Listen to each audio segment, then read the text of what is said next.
Hello, I'm Dr. David Wilkinson, and in this short video I'm going to answer a question that I'm commonly asked with regard to how much of the thyroid should be removed. That is, if we're going to remove it at all. But sometimes people come with lumps in the thyroid that affect both halves of the thyroid, and they're wondering whether it would be better to remove the whole gland rather than just half of it, and we have to look at the pros and cons of doing that. Certainly we could argue that it's better to be conservative and do less surgery rather than more. Less surgery that we do, there's less chances of complications, and we can always go back and take more tissue out, but we can't put it back later. So that's just a general philosophical argument for doing less surgery rather than more surgery, as long as we can achieve what we're aiming for. You see in these couple of photographs of patients that have a lump in the thyroid which is more on one side than the other. So this patient has a lump that's more on her right side. This side of the thyroid may be quite normal. This patient's the other way around. We see the head's turned that way slightly, but there's more of a lump on the left side than the right. Now, if we do an ultrasound scan of these necks, we'll then see what is the real state of play in that thyroid. Maybe the whole thyroid is lumpy, but one side's much bigger than the other. Maybe one side is almost normal and only this side is affected. So the extent of surgery will be dictated by what the scans look like, what a needle biopsy looks like, and what we're trying to achieve.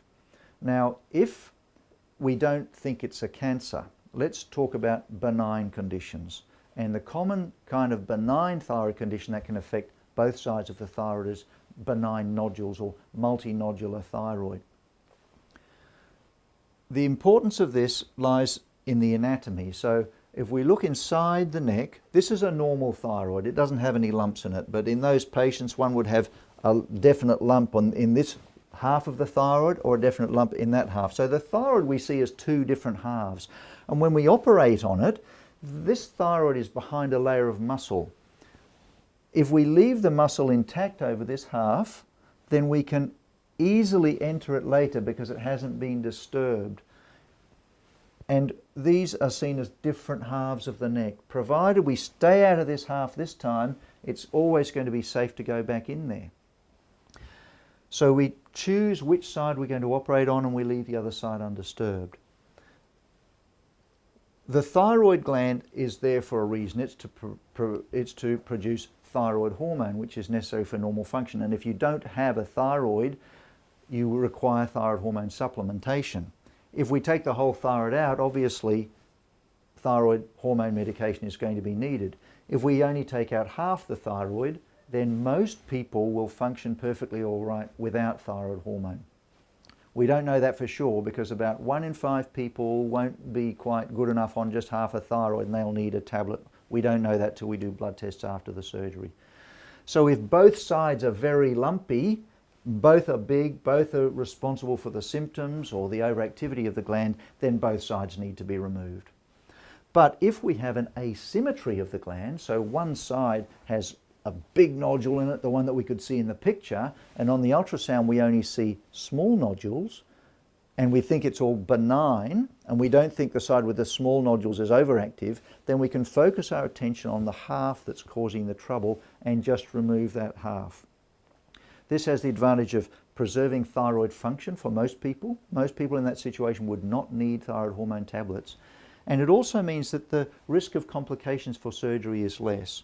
So from this front view, there's a yellow line depicted here. This is the nerve going up to the voice box. There's one on each side, and there's a nerve higher up here as well, which goes to the muscles on the outside of the voice box, which is more for high pitch or projection of voice.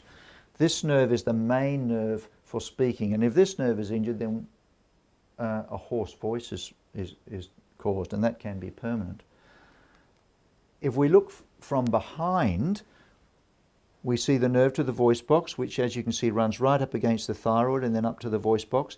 And we also see these little yellow glands which are parathyroid glands, and those are responsible for control of the blood calcium level, which is very important.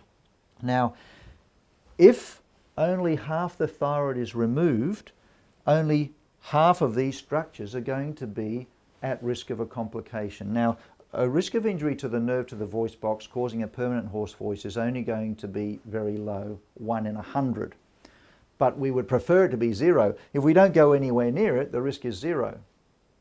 And the risk to the parathyroid glands depends on how many of them are damaged. Now, you only need one really good parathyroid gland to preserve good blood calcium levels. So if only half the thyroid is removed, at worst, only 2 parathyroid glands can be damaged and the other 2 will function okay, and you wouldn't have a problem with calcium levels. Whereas when we take the whole thyroid out, all 4 of those parathyroid glands are going to be disturbed. Sometimes they're hard to identify, sometimes they are inadvertently removed with the thyroid, sometimes they look okay, but their little blood vessel that feeds them, and it's a very fine blood vessel, can be damaged and then they don't work properly. So because all 4 of them have been exposed to that risk, there's a chance that you may have no good functioning parathyroid tissue and then have a requirement for calcium tablets for the rest of your life. Now, if I have to do a total thyroidectomy, certainly there are many reasons why we do that, and I'm not worried about doing it because there are techniques to protect these parathyroid glands, but there'll be the occasional rare case where someone is on calcium forever, and if we look back and realize we could have managed that by only removing half the gland instead of all of it, then we might have prevented that problem. So, in the case of only removing half the gland, the advantage is that we most probably will preserve function. We won't have an injury, a permanent injury to all the parathyroid glands, and only one of the nerves is being exposed, so the risk of injury is smaller. The disadvantage of preserving half the thyroid is that the other half may later become lumpy or overactive and have to be treated in the future. And that's a problem because you have to come back for more surgery, but they may be in 5 or 10 years' time, or it may never happen. And if it does happen, it'll be quite safe to go back on that side because we haven't disturbed that anatomy.